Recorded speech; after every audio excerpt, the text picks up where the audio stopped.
this is not the entrance he wanted to make. Arriving to launch a race and faith manifesto, Is the Chief Rabbi wrong, Mr Corbyn? As the Chief Rabbi accused the Labour leadership of letting anti-Semitism thrive. Has a new poison taken root, Mr Corbyn? On the calmer side of the door, he rubbished the claims. Anti-Semitism in any form is vile and wrong. Writing in The Times, the Chief Rabbi Ephraim Mervis said supporters of the Labour leadership have hounded parliamentarians, members and even staff out of the party for challenging anti-Jewish racism. Even as they received threats, the response of the Labour leadership was utterly inadequate. He goes on to say a new poison sanctioned from the top has taken root in the Labour Party. There have been accusations of anti-Semitism within the party throughout your leadership. You've just said that anti-Semitism is vile and wrong, and yet, during your time as leader, despite all the accusations, you've apparently failed to convince the Chief Rabbi that you take anti-Semitism seriously. Why do you think that is? Is he wrong? There is no place whatsoever for anti-Semitism in our society, our country, or in my party, and there never will be so long as I'm leader of the party.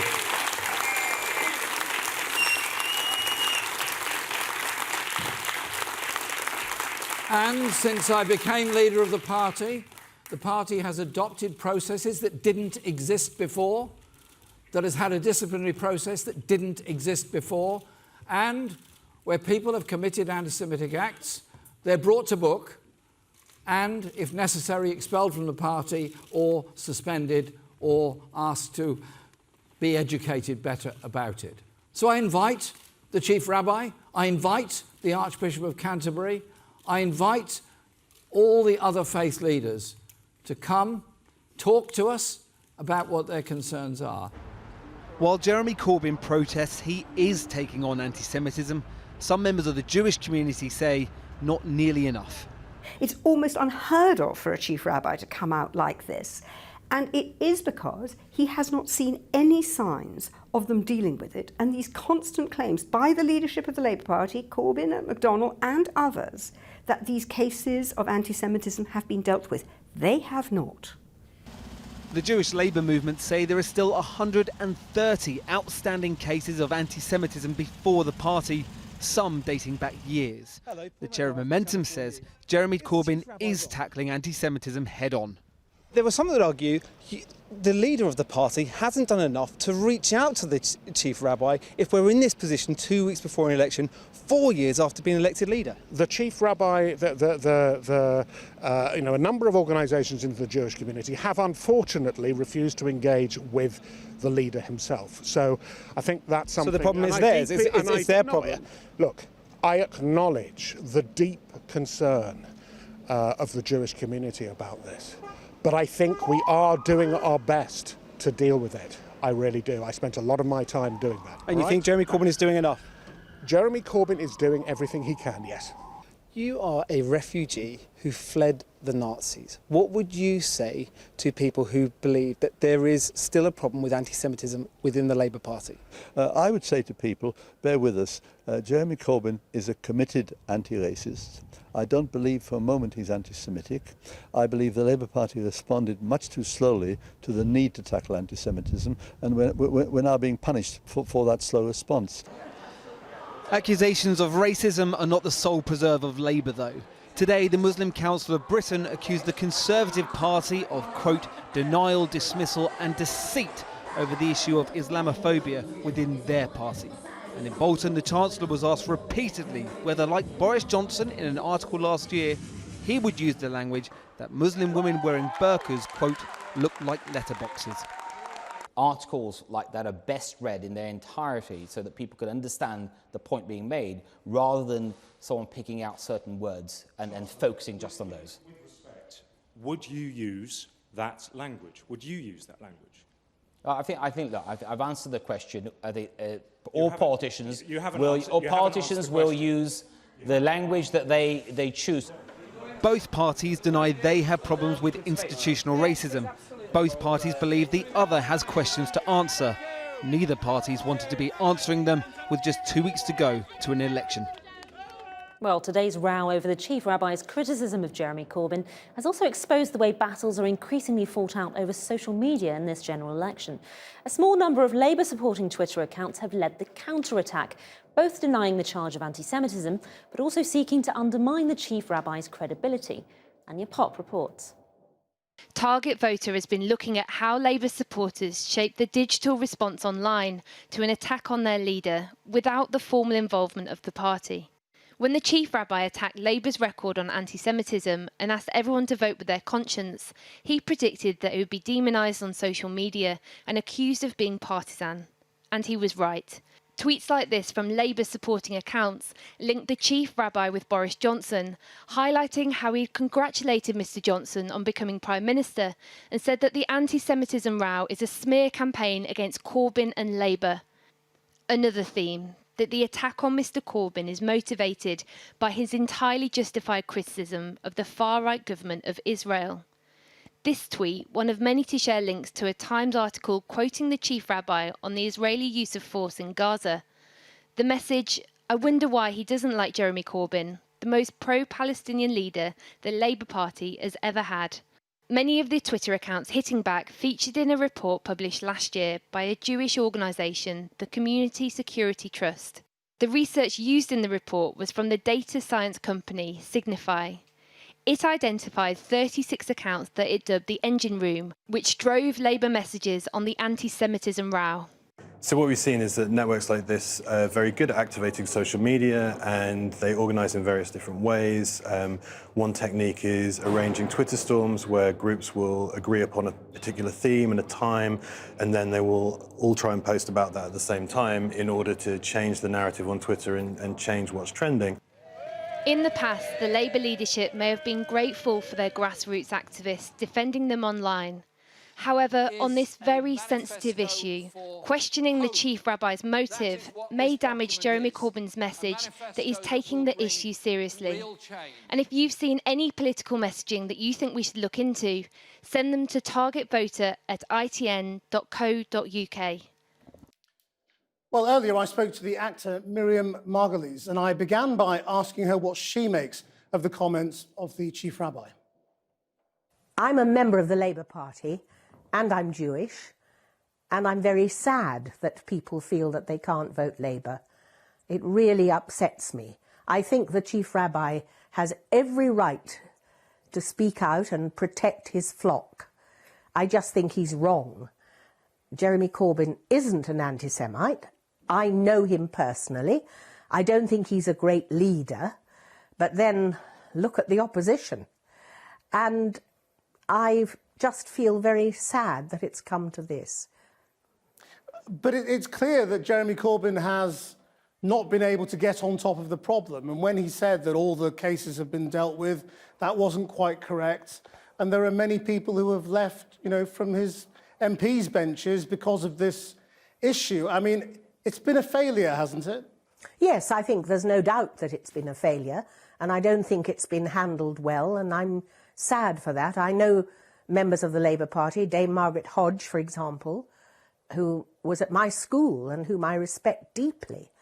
And she is really fed up with the whole thing. And other members of the Labour Party. But I just don't think that people are looking at the real issue. In Rabbi Mervish's statement, the word Israel does not appear. And that, to me, is the heart of the problem. People are not anti-Semitic, they are anti-Zionist, as I am myself. It doesn't mean that I'm anti-Semitic. I fight anti-Semitism and prejudice wherever I find it, and so does Jeremy Corbyn. And I think that the Chief Rabbi, whom I respect because of his position, is just making a terrible mistake. When you say you're anti-Zionist, do you mean that you don't think the modern state of Israel should exist? I do not mean that. I think that the state of Israel, as it exists at the moment, has to change because it is a wretched place. Look, it's about honesty and morality. Jeremy Corbyn may not be a good leader, but he's an honest man and he's not an anti-Semite.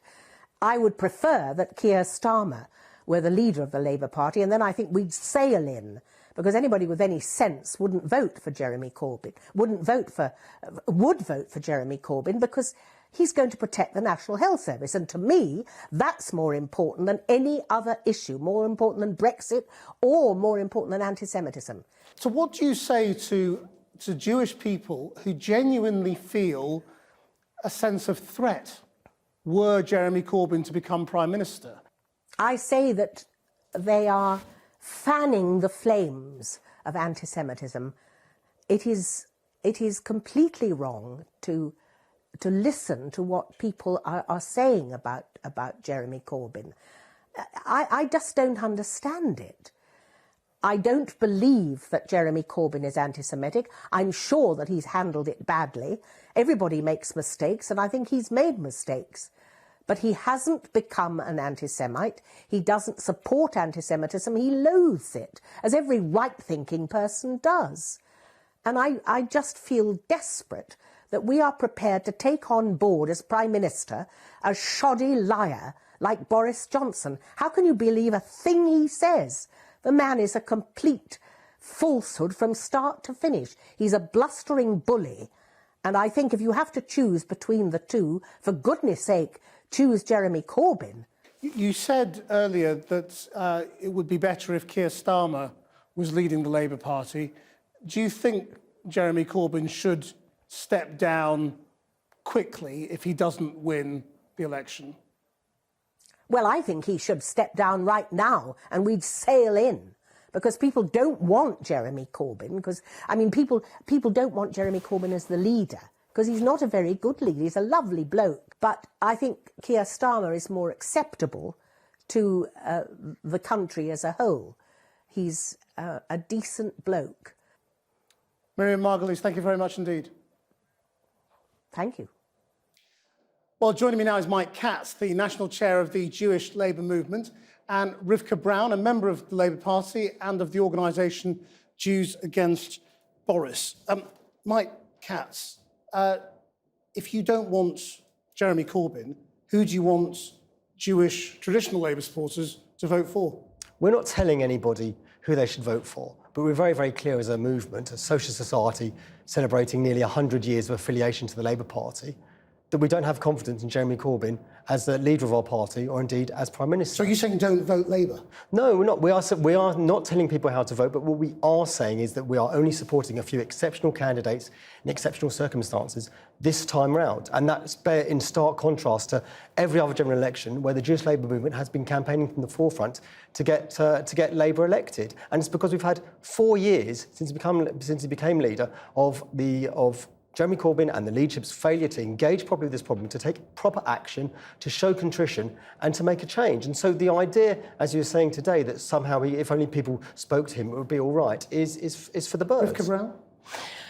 So I feel very sympathetic towards Mike's position and understand why many Labour voters or members of the public feel unable to vote for Jeremy Corbyn's Labour Party. I agree with Miriam Margolyes that the failure to kind of expedite accusations of anti-Semitism and to expel and suspend people from the party has been woeful. But at this point, I feel like we have a generational choice to make, which is about, do we want the soul of our nation, as Rabbi Mervis puts it, to be one of hatred and bigotry or of equality and justice? Which is which? Well, to me, it seems quite obvious, but I'm sorry it's not apparent to you, that hatred and bigotry is represented for me by a Tory party who have deported illegally Windrush migrants, who have let 139,000 people die from austerity. There's no doubt in my mind which party I need to vote for at this election. And it's not about Brexit. And it's not just about anti-Semitism. It's about fairness and equality for all people. And for me as a Jew, about solidarity. Just for clarity, where did you get the number on 139,000 people in austerity? I think it was in the papers a few months ago that as a result I think that's of a number that austerity. some people would dispute. I just wanted to check where you'd got the number from. But, Okay. I mean, yeah. I mean, to be absolutely clear, we are not saying that they're absolutely ignoring the state of Islamophobia in the Conservative Party, or we're certainly not endorsing Boris Johnson or the Conservative platform. And there are many very strong policies in this manifesto, and you could argue that actually the only one person standing in the way of a progressive policy platform being enacted in this country is Jeremy Corbyn. Much like Miriam Margolyes, I find to my surprise myself agreeing with that position, that because of the leadership, because of Jeremy Corbyn's inability to actually take control and show leadership on this issue. I was reading. But this is what's striking. You see, the three voices I've just heard all seem to basically agree, but you are unable to say to people, vote Labour, and the result of that is presumably going to be Boris Johnson as Prime Minister. Well, so you have to. I'm very work clear. out I'm how very you feel clear about that the reason that many of myself and many Jewish Labour members joined the party because it was the party that has traditionally been committed to fighting for equality, to protecting minorities, and fighting prejudice. And so we say you cannot take a pass on racism at any point in time. It's not as if this has suddenly cropped up in the last 3 or 4 weeks. We tried engaging with the Labour Party in good faith, and that every time. But we're at crunch time now, aren't we? And we are at crunch time now. Is the trouble because the equality that you don't want to lose your membership? Commission. You don't want to be expelled by saying vote for somebody else. Is that the issue here? We have strong Labour values, and that's why we remain. But it doesn't mean that we have to ignore the fact the Equalities and Human Rights Commission, a watchdog set up by Labour, is investigating the Labour Party for institutional anti-Semitism.